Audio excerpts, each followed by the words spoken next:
Good afternoon, class. My name is Marie Chris Amancio, and now I will discuss dengue fever, dengue hemorrhagic fever.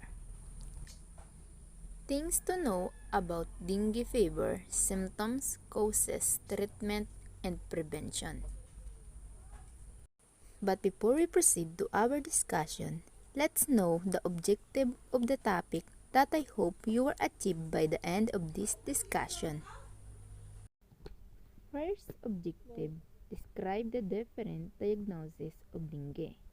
Second, take patent history, assess patent for dengue. Third, recommend appropriate treatment for dengue patent. Now that we know the objective of the topic, let's review the previous lesson. Last lesson, we discussed about TB, symptoms and causes. We learned that tuberculosis or TB is the disease caused by germs that are spread from person to person through the air. TB usually affects the lungs, but it can also affect other parts of body, such as brain, the kidney, or the spine.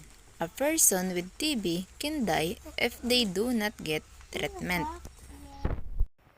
Now that we already reviewed the previous lesson, let's proceed to our discussion. Our discussion is dengue fever, dengue hemorrhagic fever. Dengue fever is also known as H fever, which is an acute viral infection. It is transmitted to human by Aedes aegypti mosquito. So, dengue is a mosquito-borne disease which is very painful. It is spread by Aedes mosquito. About 40 million dengue infections occur in world every year. This fever is usually occur in the tropical areas.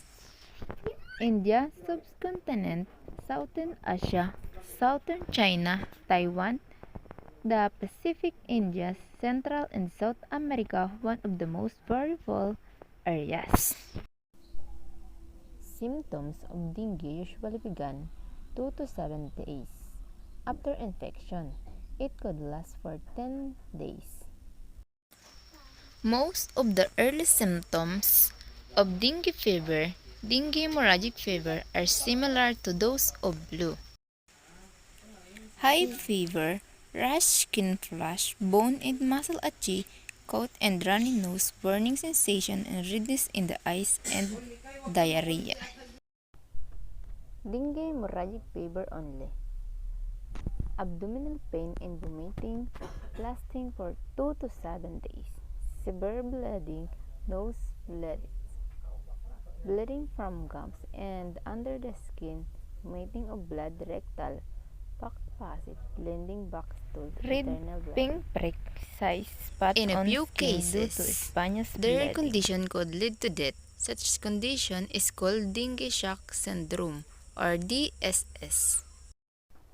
Till today, there is no specific treatment for dengue infection.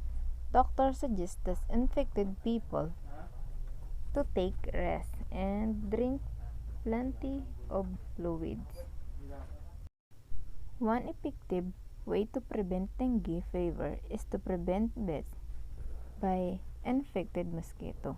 But the best way to decrease the risk of dengue fever is to reduce mosquito population. We can do that only by getting rid of places where mosquito can be bred. That's all my discussion. Thank you.